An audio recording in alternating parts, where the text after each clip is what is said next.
All right. So yesterday we talked about Wayfinder, right? It broke like an hour before the stream started. We talked about Wayfinder, how they're completely changing the game from what it was of an MMO to a single player game. Okay. Since then, Asmongold was talking about the same thing that we talked about yesterday morning. The difference is Asmongold has millions of followers, has 20,000 people that watch him. And one of those people that was watching him yesterday was the actual developer that worked on Wayfinder. So he actually came on to the show, and Asmongold interviewed him yesterday on the actual, on his show, right? So we're going to watch his video, okay? I think it's about 2 minutes in, then the guy starts to talk. We might, just for time's sake, I'm going to put it to 1.25. If it's too fast, we'll slow it down. But I watched a little bit of it, and I was like, oh, you know what? Let's wait, and I'll watch it tomorrow on stream, since we talked about Wayfinder, okay? If you guys like what I do here, we cover news stories, we cover videos and different things. Hit that like button, hit that subscribe button. We do this Monday through Thursday from 10 o'clock in the morning till noon Eastern. If you'd like to go above and beyond that, become a member as little as $5. Okay? Recently come out with an announcement that they will be restructuring the entire game from a live service into a single-player, peer-to-peer co-op game. I mean, that's kind of how it was already. In the Steam community post, they state the changes, and that they will be abolishing the live service model and moving them into a single-player model and compensate founders by turning their pledge into a... Is that too fast for people? For me, I've adapted. I listen to 2 times speed most of the time, or 1.5 actually, 1.5 most of the time. I don't got time to sit here and listen to everybody. Cosmetics currency. The founders over Discord are rightfully livid over this attempt of scam. The pricing of the packs range from $150, $90, and $150. We backed an MMO, and the developers are turning... You see, Paul, you've evolved. You're like me. I can't listen to normal videos anymore. They're too slow. I've trained my brain to go 1.5 speed.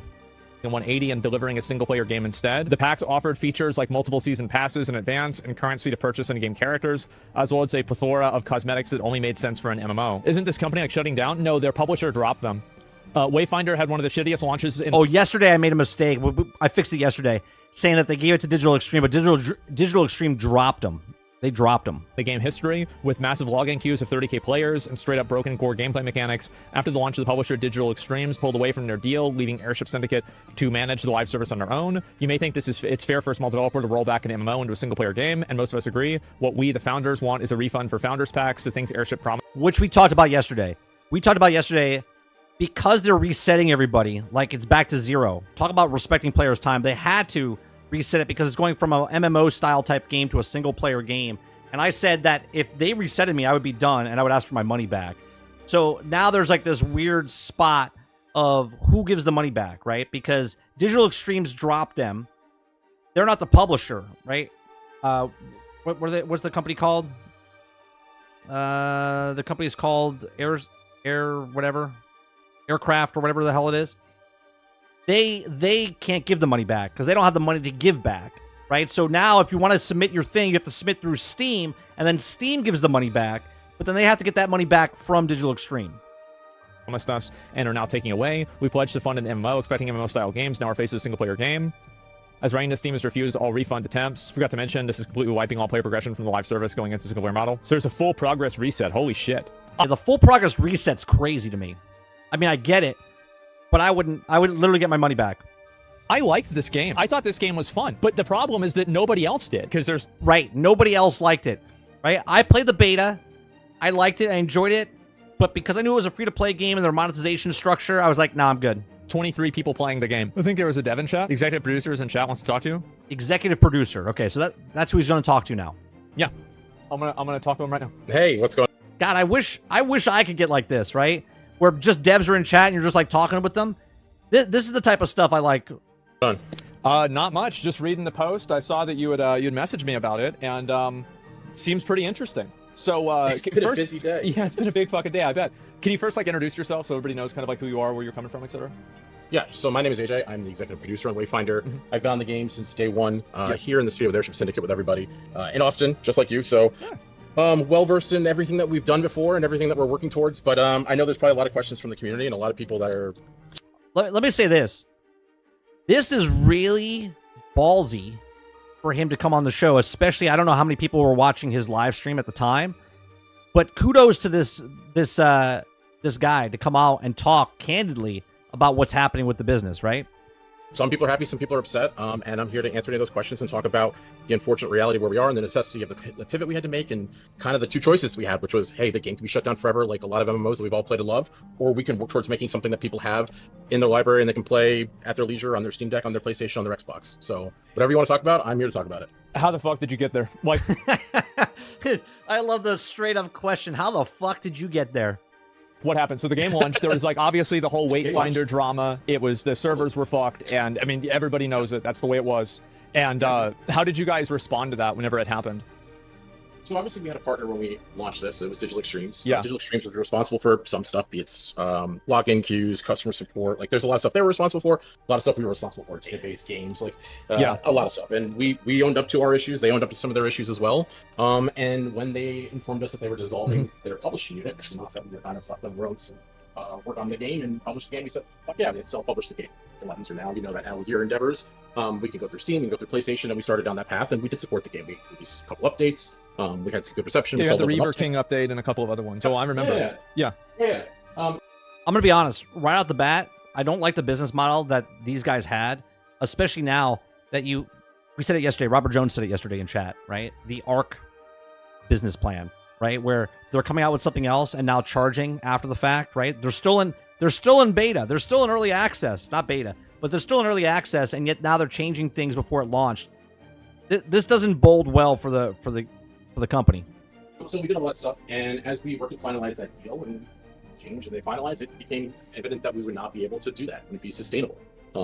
And so we kind of put our heads together and said, well, what do we do? Do we just say goodbye to this game that we've worked on for 5 years, which sucks for people who work on it? Well, like real quick before Yeah. before going farther. So like basically, Digital Extremes got rid of their entire publishing unit. Right, they got rid of everybody, not just these guys, lots of other people, so they could focus just on Warframe. It's not like Correct. basically They dissolved the entire publishing. So this was not a result of the performance of Wayfinder. It was more so a result of their business decision. Correct. Is that, They and had how a many new other? CEO that was put. Yeah, go ahead. I was going to say they had a new CEO that got put in place, and then that change happened. Again, I'm not throwing stones. I'm just specifically saying what happened and kind of the sequence. Well, they of it. restructured the company, right? I mean, it happens a million times. Yeah, sure. Sure. How many other games were they publishing besides Wayfinder? I can't answer how many they were working on, but I mean, historically, you can look at there was another title called Survive By that they had published previously in the past. So, and that they were not publishing anymore, and the game got shut down. Okay, yeah. I was just curious. The reason why is like, you know, did they like to what proportion was Wayfinder part of their publishing unit? Because like obviously, if they were only publishing 3 games, then Wayfinder not doing well probably would be impactful. But if they were publishing, let's say 30 or 50, then it would probably just be like another thing. Yeah, so one of the things that's a misconception is that we actually did an interview recently with Skill Up, who I'm sure you're familiar with. It'll go live on Friday, but we talked about... Oh, so it goes live on Friday. I want to watch that because SkillUp interviewed these guys as well, and he posted on the Twitter account. And I was trying to find it, but I couldn't find it. And then I found his interview. this, and we kind of talked about... Yeah. Because he just asked the question, how did this happen? Digital Extremes has worked in this industry for a while. They obviously have Wayfinder, which is super successful, Warframe, which is super successful. But the team that was working on Wayfinder and all their other publishing projects was not that team. They had a completely separate team, completely separate technology, completely separate account systems, completely separate login systems. All those were different. And those were built with the intention of, okay, we'll build this for Wayfinder and for possibly other games. So when they decided not to do that, that's when they closed down their entire publishing division, and they decided to just focus on what they were working on, which was Warframe and Soulframe. Okay, well that makes sense. You know, narrow it down, focus heavily in. And so whenever obviously you... I mean, good for Digital Extreme to like cut the fat, but man, talk about screwing people over. Not only just the devs, but everyone that bought the game in the founders packs and whatnot. all got Hold on, news. people are saying my mic is bad. What's wrong Oh, with the because mic? I think you're walking away from it. Okay, yeah, I'm not walking anymore. I saw that. Sorry, I pace when I talk. My bad. You're good. I do the same thing.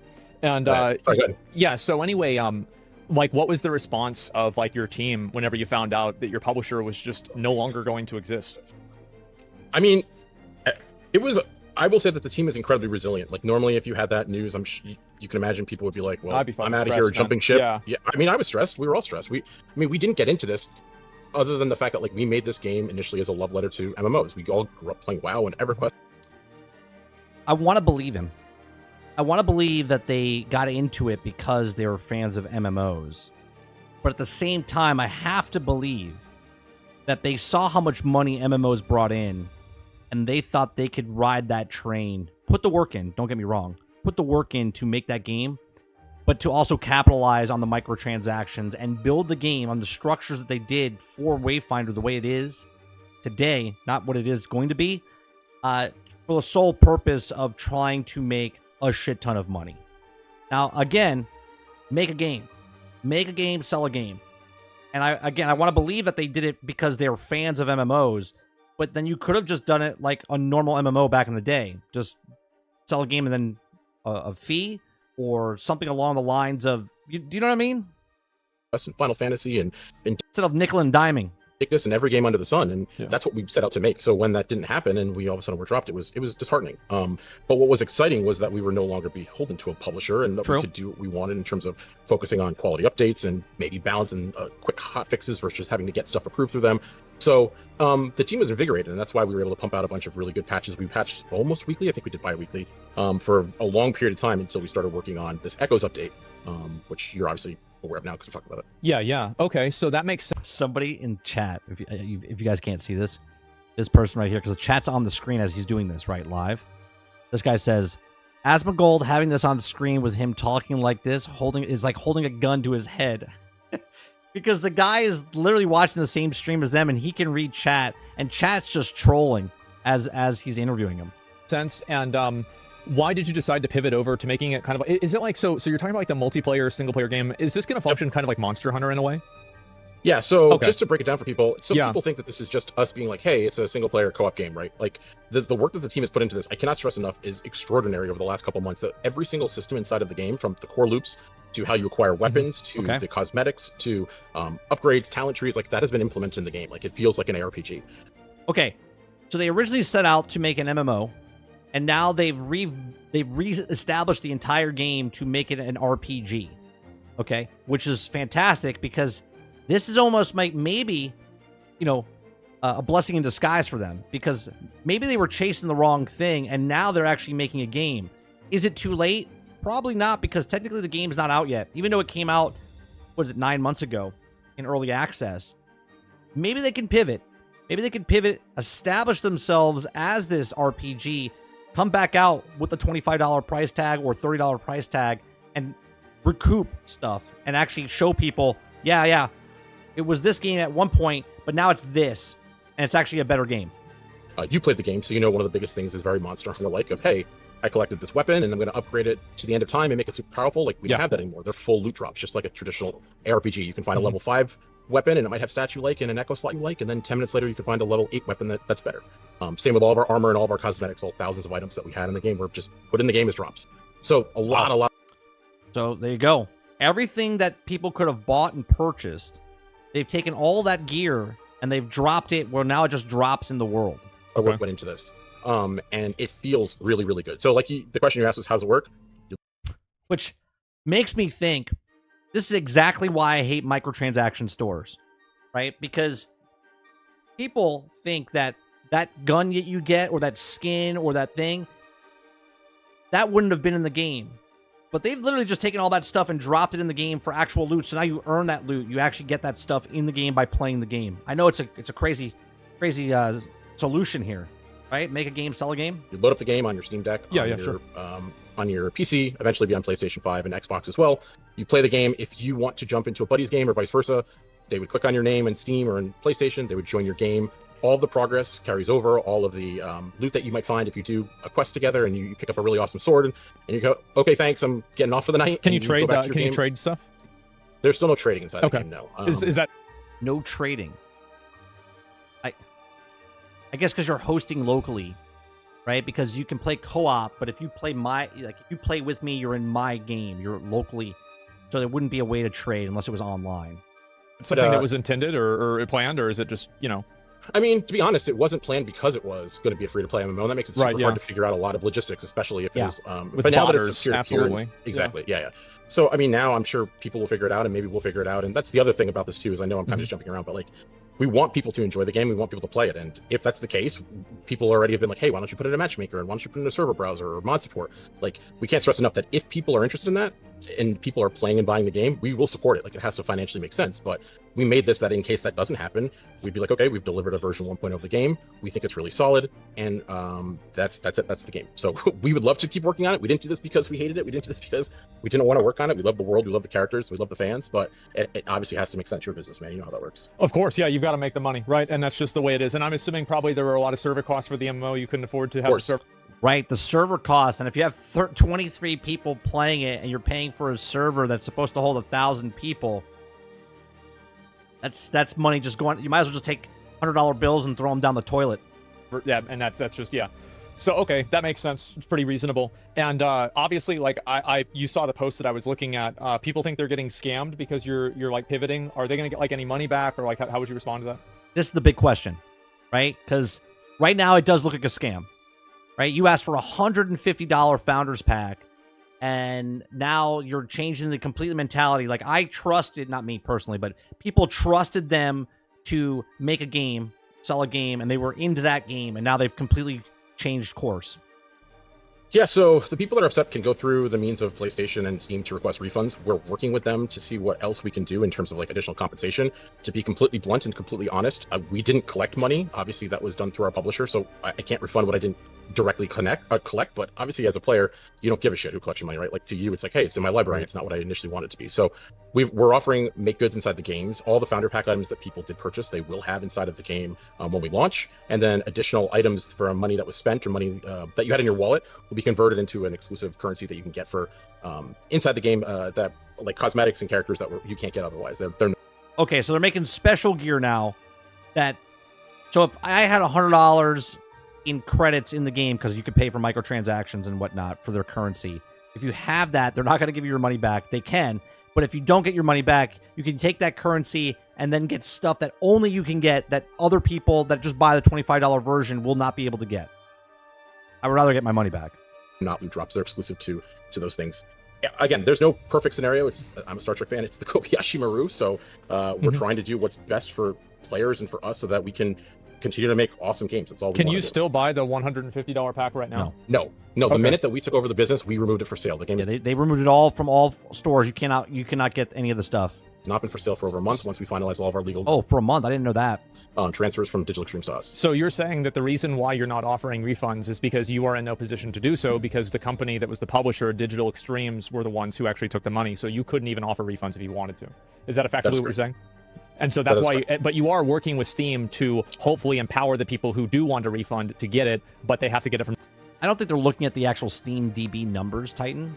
If that's what you're saying. Obviously, I think behind the scenes they know, without looking at Steam DB, they would know how many people are playing the game on PC or console. They would have the back end of that. Digital Extremes, is that correct? I can't speak for that. I obviously can't speak directly for DE anymore, but I can tell. I mean, we've gone through the ringer with Steam. We were trying to offer multiple game copies so that you can give it to your friends. They don't support that anymore. We're trying to give away. We've talked about additional DLC in the future if we do that to give it away. So I mean, I get it. I get that people are emotional upset. I've been there. I'm sure you've been there when you play games that shut down or something you bought's not what you originally intended it to be. But I just hope that people understand that this was the decision we came to, because the other decision would be that it would just go away forever, which also sucks. Like I said, there's. That's true. What do? Right? You made a game. You can just dump it, cut your losses, and go work on something else for the next 5 years. Or you already have a structure. You already have the core mechanics of what the game is. You change that mechanic, and now you have a game. Technically, that's not out yet, and you can switch it up before it actually launches. Ballsy. Really no winning in this situation. We're trying to do what's best for the players, but also for us, for a company, so we can continue to make games. We have 85 people in the company. We're a small indie studio, and we're just in a situation that sucks. No way around it. Oh yeah, no doubt. I mean, it definitely. Somebody says it sucks, but it is what it is. It sucks. And like going back to the thing, because like I just want to make sure, because like this is I think the main point of contention is that like, so you're not at, like, if somebody is trying to get their $150 founder pack back, like you're cooperating with Steam from like your perspective, that's fine with you, right? I don't know the answer to that. Like, I can't specifically say that it's fine with me. I mean, both from like a legal standpoint as well as like the people I answer to, what they're going to say. But I could say that we understand and empathize with people. We have talked to Steam directly. What did you talk to? Can you say what you talked to Steam about? They understood the situation. I mean, we obviously have been talking to Steam for a long time. To be Steam, right? To be Gabe Newell and like the owner of the company, and everyone keeps coming up to you and going, "Oh, we have another company that fucked up again. We got to give refunds." For him to be like, "Yeah, go ahead, give refunds. We'll work on it." Like, his point of view is, we'll deal with it. We'll give refunds, and then we'll go hunt down Digital Extremes to get the money back from them in some way, shape, or form. That's not a good situation to put anybody in, right? Like, these guys' hands are clean. They're like, well, we can't give refunds because we're not the ones that actually sold the game. Digital Extremes sold the game. We had a contract with them. They sold it. Now we're by ourselves, so anything going forward we can do, but because Digital Extreme is no longer with us, they're in charge of that money that you paid for the $150 for that Founders Pack. And you have to go through Steam to try to get that. What a mess.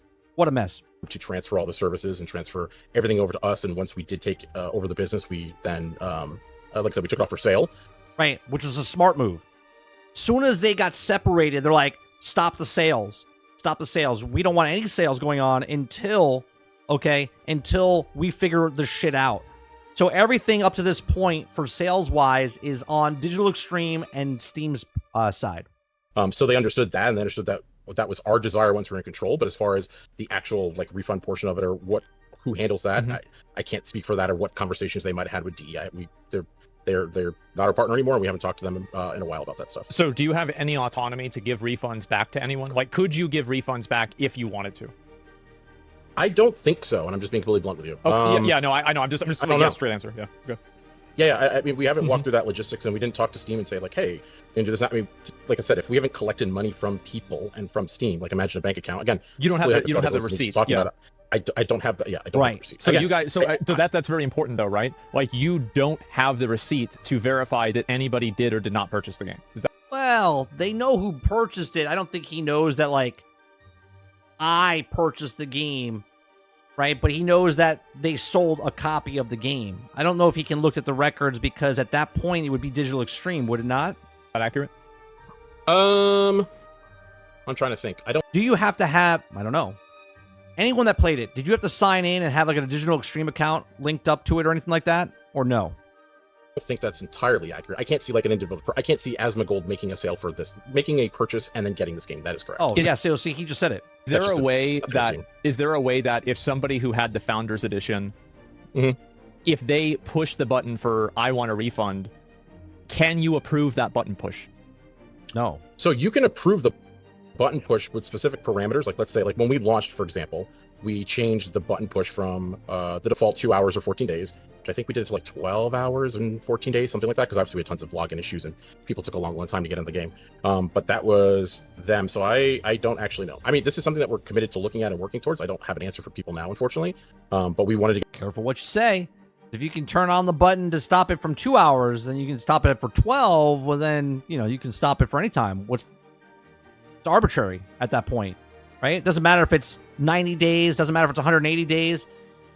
I personally think if you want a refund right now, you should 100% get a refund for the game, because even if people want, because it's not the game they wanted anymore. They didn't want a single player game. They wanted a multiplayer online MMO, and that's not what they have now. So if those people, regardless if they put 500 hours into it or 2 hours into it or 3 hours into it because it's past the minimum, they should 100% get their money back if they choose to. Not in-game currency, money back in my account. to get this news out there today, because obviously we're launching for those that have paid for the game already, the 31st, and then for other people, the 11th. Okay.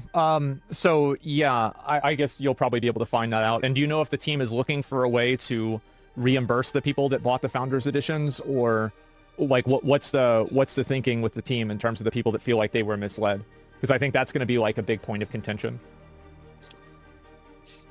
You're saying with them feeling misled? Yeah, because they said that they had bought the $150 edition for the MMO and continued service and multiple seasons in the future. Right. Then obviously, like I gave you $150 for stuff that you promised that was going to happen.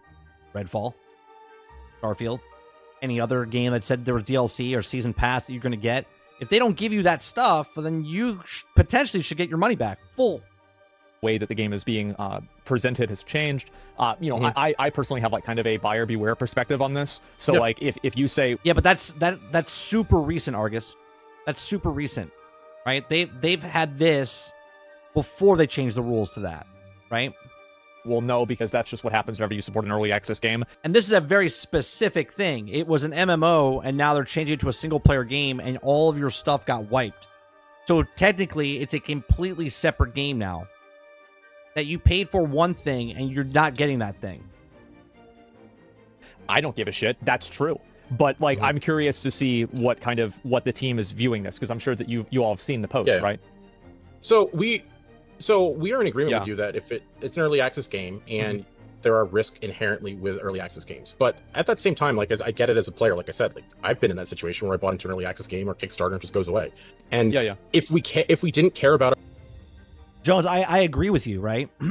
I agree with you as far as that you as the consumer gave money and that company could close down and you never received that game and you played that game up to that point, right? 100%. But this is a very specific occasion where they're not closing down, right? They're literally keeping the game up, but they're changing fundamentally what the game is. So I purchased the game as an MMO, and now it's a single-player RPG. 100% you should give me my money back, because I'm not interested in the single-player RPG. I was interested in the MMO. our perception, we would have just shut the game down and said we don't give a shit about you. Well, so y'all wouldn't have done that thing with the store items at the beginning of the game with like the pricing. I remember that. And so, like, I'm just being completely blunt because I don't know. Obviously, this is a spontaneous interview, but I'm thinking aloud. But I mean, we care about the perception. We care about the player's perception. We care about the studio and its pedigree and the games that we've done before. And so it's gut-wrenching to even be here. So I don't have a direct answer for you other than we want to make right by the player and we want people to be happy. And part of that is I hope that when the game does come out, people download it and they update their game and they see the effort that went into it and that is good. But I get that's not an answer for everybody. If you wanted an MMO and all of a sudden you have a single-player co-op game. Yeah, but at that point, okay, what he just... I'm gonna rewind, let him speak again, and say the same thing he just said. And part of that is I hope that when the game does come out, people download it and they update their game and they see the effort that went into it and that is good. But I get that's not an answer for everybody. So the difference is that if I paid $150 for the game that was, okay, now I don't like what the game is. Now, does it reset? Does it go back to Steam and I get 2 hours to play this new game? And if I don't like it, do I get my money back? Does it reset? No. What they want you to do is keep your money, don't return it. What I would rather do is return my $150 towards that game if I purchased it at $150 or the $50 or $90. Okay, give me my money back. Then I will give you the $25.99 back if I want to purchase that game again. And that way I'm now covered underneath the new 2-hour format of if I like the game or don't like the game, I can return it afterwards, right? Right now, give me refund, and then I will put the money back in if I'm interested in the game, but you're not keeping my $150. You're not keeping my $90. Wanted an MMO, and all of a sudden you have a single-player co-op game. It's not the same. So we're totally not blind to that. But I don't have a good answer today about like what can be done here, other than we want people to play it quickly so that they can see it. That's why we announced so close to it coming out. And we want to continue to work with our partners to figure out a solution for it for people. Patrick says, did they label it as an investment or a purchase? I don't know the wording that they said. But if I was investing or if it was a purchase, if I invested in their company because they were making an MMO, or if I purchased it because I was interested in the MMO, it's no longer an MMO, regardless if I was investing in an MMO or if I was purchasing an MMO. It's no longer that game that I invested or bought into. Okay, yeah, that seems to make sense. Yeah, I'll have one more question for that, and then I'm kind of actually curious about like where the game is going to go.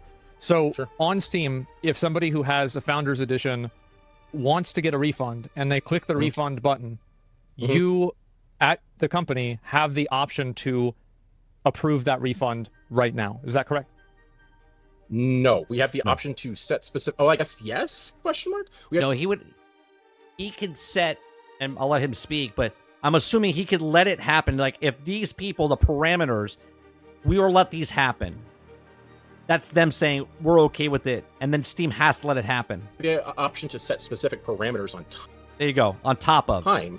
I don't know what that limit is. If the limit is 60 days or unlimited, I don't have an answer for that. I just don't know. I'd have to work with my Steam guys to figure that out. But we do have the option to set the parameters around like that time frame. The normal Steam 2 hours and 14 days is editable by the publisher. Now, does that work when you've transferred publishers? I don't have an answer again. So I would say it for lawsuit purposes, it would have to let it go. Let it be. Right? I'm pretty sure, like, the truth is you have no fucking idea, because this happened out of nowhere and it's kind of uncharted territory. Like, just is that pretty much where we're at? Yeah.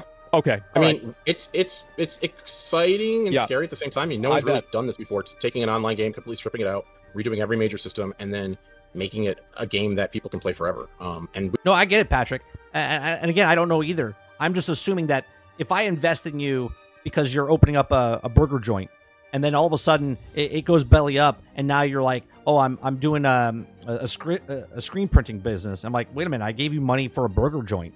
I didn't give you money for a screen printing business. You know what I mean? I don't know. Again, I think this is untreaded, unexplored waters here. This is very, very niche of the problem that's happened, where the publisher drops the guys. They want to continue making the game, but they can't do it because it's an MMO. They don't have the power to make it an MMO. So now they turn it into a single-player game, and yet early adopters paid the $150 for that game.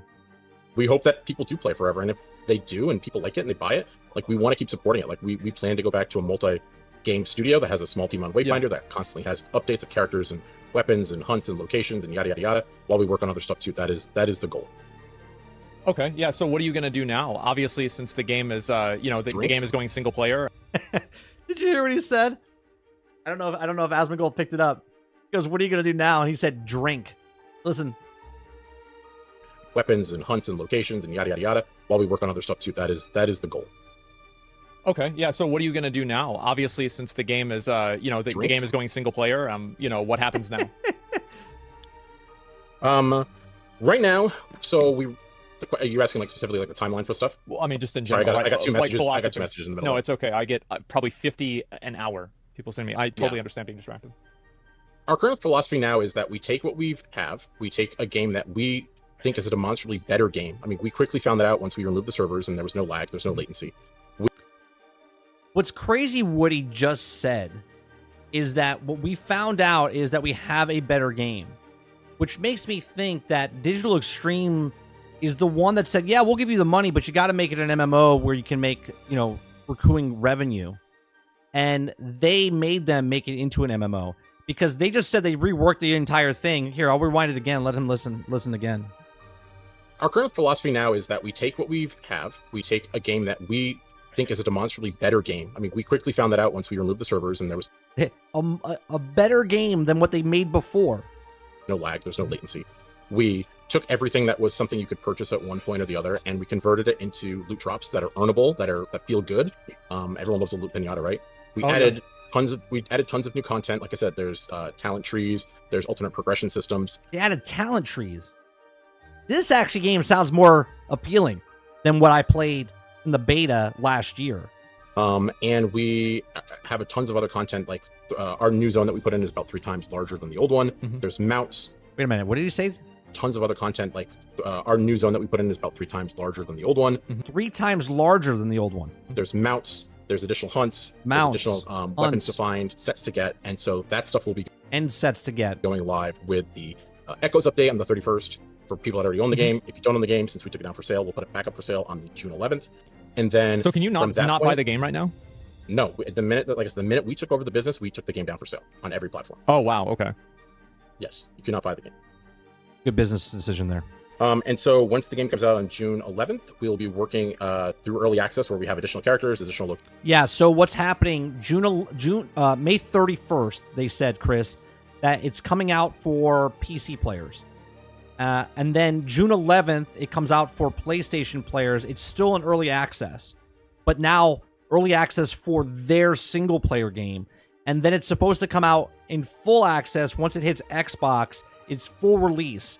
So now you're still in the same problem, okay?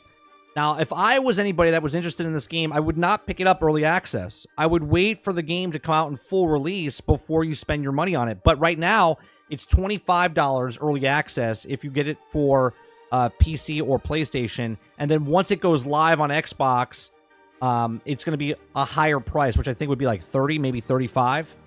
Locations, additional zones, refinements of the game, refinement of the game system. And we'll be putting them in. Once we obviously are out of early access, the game becomes version 1.0. Mm-hmm. And during that time, we can make the decision to say, okay, well, it makes sense for us to put in official mod support or server browser or whatever. Like, as long as there's an audience, we will keep working on the game. Like I said, with a smaller team that's working on it, but we'd love to keep adding content to it as long as people are interested in playing it and buying it.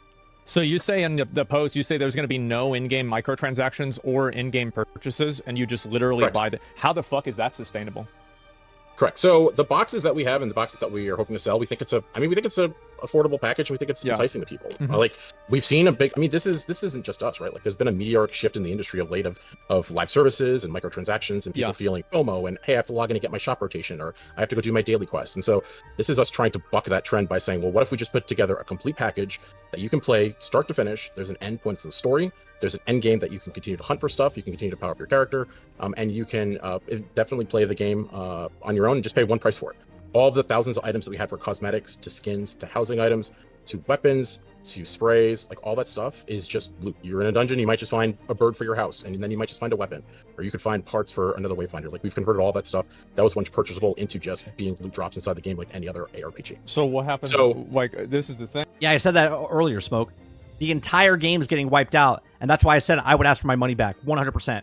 Because if I put 500 hours in or 3 hours in, it doesn't matter. All that's wiped. So I want my money back, and then I'll give you $25 for your new new early access if I was still interested. But give me my 150 back, then I'll give you the 25. Thing, right? Is like a lot of the reasons why they have these. Like, do you think that's sustainable? Yeah, so like I said, our big goal is to go back to being a multi-project studio. I mean, we worked on Darksiders Genesis and Ruined King at the same time, and so it's sustainable for a business long-term, obviously, to work on multiple things. So as long as people are buying the game and interested in the game, we'd love to have a team that's still working on Wayfinder, and that money that is collected also supports the studio during the time that we're working on other stuff with other partners. But you're right, it obviously doesn't last forever, but it's a big moment for us, and we're kind of, like I said, it's uncharted territory, and we're just trying to adapt to what we have now. But it's not uncharted territory, right? This is not uncharted territory. Maybe for them it is, okay? But you first get an investment from, this is how business works, across the board, right? If I want to open up a business, I don't have the money in my pocket. You never want to use your own money anyway, okay? You want to find an investor to give you money. If it's a bank, if it's a private investor, or whatever it is. They give you the money, you start your business. Whatever that business is, you start your game, okay? Then you make that game. Then you sell that game. And then if that game is good, it will sell. And if you make the money back, so if it costs you $50,000, if it costs you $1 million, and all of a sudden now you make $1.2 million back, well, then you take that money and you invest it again back into the business. And then you rinse and repeat. This is not uncharted territory, okay? He said it's a multi-game studio, okay? So obviously, the money that you pay for this now is still paying for this game. And then also, the profits or whatever else would go back to making the next game. So on and so forth. Imagine that. Make a game, sell a game. To be around to just continue making awesome games. We're responsible for 80-some people, so we just want to do what's right by them, and we want to do what's right by the players. So just to completely understand, so like basically whenever this comes out, you said it's May 31st, is that right? Yeah, anyone that's currently, if you've ever owned the game, May 31st is the date you can play it. We're only calling that an early, like a preview period. Because, so it's for everybody on PC and PlayStation. Because obviously we'll find bugs and issues, and we'll issue a day one patch, and then we'll release it for sale on June 11th. Okay. But you can play throughout the entire time. It's not like it's going down. Obviously, it's a single player or a co-op game, so you can play at your leisure, do whatever you want during that time. But yeah. Okay, so that makes sense. And I guess, is there going to be, after the release of the game, besides like bug fixes, is there a content plan at all for the game after the release? Yeah, so you actually have it up on your screen right now that we currently have a new Wayfinder, a gigantic new zone, 3 times the housing area. Okay, so May 31st is Steam, so I am correct. And if you have it on PlayStation, continue playing as normal. Then on June 11th, Steam Echo Update is live. So those people get to play it early for $25. If you already own it, you get to play it. New people, it'll be open up on the store on June 11th for Steam. You can pay $25. And then it just says summer. So after that fact, then it'll be up on PlayStation as well. And then in the fall, it comes out and it'll be on all platforms. Leaves early access and price increases, but we don't know what that price increase is. Hunts, new locations that we're adding into the game during early access, so additional content. And then, like I said, any other... If you're adding content while it's in still early access, that's not adding content, that's finishing the game. Right? If it's still in early access and you're still adding new areas and new characters, that means you're adding that to the game before it launches. Content would just come after that. But yes, there is a content plan for early access to continue to evolve the game, balance the game, but add additional content for people to play. Okay, yeah, I mean, that sounds good. So there's basically not going to be any microtransactions. Is there a battle pass? No. So there were battle passes that were initially in the game. Obviously, they're also part of the Founders Pack, where you can get our first battle pass and our second battle pass. Those are not being sold. They are just completely part of the game. They are loops in the game that you can So the battle pass is now in the game. Imagine that. unlock those rooms and get those cosmetics, just like any other upgrade or loot-based system inside of a game. So there's no battle pass. What about DLC? We have no plans right now for DLC. We'd love to do it in the future. It really comes down to if we're able to, and if we're able to be sustainable doing so. Well, shit. I mean, I think that makes a lot of sense. And yeah, I mean, I hope you guys can figure out the issue with like some of the people that subscribed and, you know, did the Founders Edition, and maybe figure out a way to make them happy. But otherwise, I mean, this seems like it's pretty decent. And yeah, I mean, man, I can only imagine how stressful it might have been having to go through all that. Yeah, I mean, it's been a challenge, but again, we're trying to do what's right. We had two options in front of us. Game goes away forever, publisher canceled, or we risk our own ass and our own money, and we did. Good for you. Risk your own ass and your own money. Good for you. I have a little bit more respect for them now. I'll be honest with you. Okay? Because now I feel, okay, and this is just a feeling, right? Now I feel like they actually care about their game. Now I feel like they want to make the money, but they got to earn that fucking money instead of just doing what they did before. Okay? Dig into our pockets and we say, can we do something with what we have and give something to players so that they can have it forever? And we think the answer is yes. I mean, we hope that on the 31st, when people actually log into the game, it's so hard not to say that anymore. When people press play on the game, that they see it. I mean, they'll see that it feels better to play, and it's just a much more responsive game, and it's just a much better situation. But unfortunately, we're rolling with it. But I think that in the long term, I think we'll be supporting this game because I think people will play it and they'll see how great it is. Well, that's awesome, man. And I want to say, I'm biased. I just want to rewind what he just said there at the very end. Unfortunately, we're rolling with it, but I think that in the long term, I think we'll be supporting this game because I think people will play it and they'll see how great it is. We're supporting this game because we feel, right, which means the make the game part, is he feels that they've actually made a good game now. Okay, and people, when they play it, will see it, and then in the long run, not day one, not week one, not month one, they didn't make all the money. They make a game and people are like, yeah, did you play Wayfinder? Wayfinder is a really good game. They did a really good turnaround. Like, I hope this is the way it works, and they actually start making money because of the game they decided to make after the fact. They got dropped from the publisher, right? Like, man, again, because it's an early access, they have the circumstance where they can turn this game around before. Here's a completely different type of game. We played it last night, Star Wars Battlefront 2.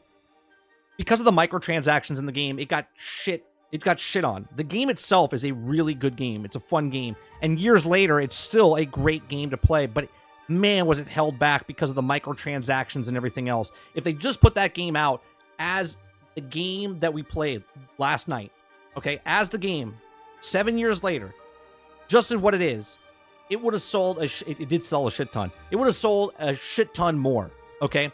So now that this game has figured out that they fucked up ahead of time, and now they have the opportunity to change it beforehand, now it's just a normal game. Now it's a game that you make, you put out, and see if your blood, sweat, and tears that you put into your product that you love, that you think other people are going to love it as well. We'll see. We'll see. Well, that's awesome, man. And I want to say, I'm biased, but yeah, of course, right? But no, I want to say thanks a lot for coming on and talking about it and everything. Obviously, you know, I'm sure you guys are busy. I've got like a million other things I need to do too. It's just like it turned into a very weird, busy day for me. But I do want to say I really appreciate you coming on such short notice and just randomly talking about this. I'm sure, you know, taking and fielding these questions in front of a big audience might be a little bit unnerving. So I want to say that I recognize that. I really appreciate it. Thank you. Yeah, and as far as the other stuff that I couldn't answer directly, like I said, I don't have all the answers. I'm giving you what I have, and obviously this is spontaneous, but I hope by me jumping on here, it does show that we give a shit and that we are trying to do something that's unheard of, taking a game that was online only and converting it to offline, and hopefully having it around forever. So, but yeah, I appreciate you covering the game in the past. Sell a game, make a game. Robert Jones, thank you very much for the 14 months, man. Be it good or be it bad, any conversation fuels us so that we can just continue to make awesome stuff, and that's what we're trying to do. Well, that's awesome, man. Well, anyway, I'll let you get back to it, and thanks a lot for coming on. Thank you. All right. All right, see you later. Peace. All right, look, what a it's a good interview, I think, right? I really think that's a good interview for the guy to do, especially very candid interview with him, with Asmongold on stream. I love how you put sell a game, then make a game, right? Sell the game first, then make the game after. Here's what I think they should do, okay? Here's what I think they should do. Because the game's in early access, they already made the money. They're going to get refunds and stuff like that. They know what vision they have. To take a little bit of effort. I love my streams because it all comes back around full circle, okay? The first story we talked about was, on Skillup's interview, was about devs, indie devs making games and putting it on the Game Pass market or the PlayStation market, right? What they need to do with this game, okay? They need to put this on Game Pass. They need to put this on PlayStation Plus, and here's why. They're hurting right now because they don't know where the game's coming from. So they need that injection of money up front from the big corporations of PlayStation and Xbox, where if they paid, PlayStation probably already paid them money. Okay, I don't know if it's going to be on PlayStation Plus or if it's just on PlayStation, but I think what they should do is, because they're now coming out with it as a single-player RPG, this would be a perfect thing where people look at this and go, I don't know, about $25. But if they get the money up front from Xbox to put on Game Pass, that chunk of change that they get from Microsoft will cover the cost of the people and more than the people that would be interested in the game itself. Okay? With that money, they can start making DLC. If they make that DLC and then they start putting it out everywhere, then people that bought it on Steam and bought it on PlayStation would buy the DLC. If they liked the game, they would buy the $10, $15, $20 DLC. And then the people, just like the Minecraft Dungeons type of thing or any other live service game, the DLCs are sold on Game Pass, right? So like SnowRunners is on Game Pass and you buy each of the individual things separately. Minecraft Dungeons is on Game Pass and you buy all the expansions separately. So I didn't pay for Minecraft Dungeons, but I paid $25 for all the expansions that came out as they came out. So this game would fit that bill perfectly, where they make the game, they have the game, they put it out there, it's on PlayStation, it's on Steam, get Microsoft to give you the money to put it on Game Pass, so you get people to buy it, you get people to play it on Game Pass, and then with that money that you make from Game Pass, invest it back in the company and make DLC to put out on all platforms and keep supporting it. Those are just my thoughts. Let me know yours in the comment section down below. I think that's a really good interview and ballsy to come on and let just ask questions like that. It's a shitty situation as far as the $150 business model that you ask people up front and then you're resetting the entire game on them. That sucks for those people. Hopefully they can get their money back. Hopefully they figure it out. Steam just says, yeah, we'll give all the people's money back, and then they'll deal with the digital extremes on the back end. Sell us a finished game and not greed-filled unfinished product. I would like to see how this game turns around. Like I said, when I played the beta, I liked it, but I didn't love it because of the business model that it was doing with the free-to-play. Now, with the single-player MMORPG type of thing, it might feel better. We'll see. Krebsy says, in my opinion, Sony and Xbox would be idiots to give them a deal if they already are having problems with the 23-player count. Well, the problem with the 23-player count, Krebsy, is because the game, did you not listen to the interview? The game is not the same game that it was before. It's a completely different game now. Plus, Xbox is looking to put more games on Game Pass to have more value. And you're not paying multi-millions of dollars for a game like this. You're paying a couple mil to put it on there.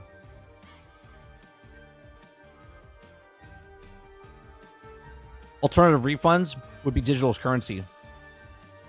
Right. I just wishlisted it. More my cup of tea. Yeah, I think the MMORPG, or I'm sorry, the MMO was like, there's too many MMOs out there for it to survive, but now that they've made it a single-player RPG, kind of play what you want, when you want, I think it's more appealing to a lot more other people.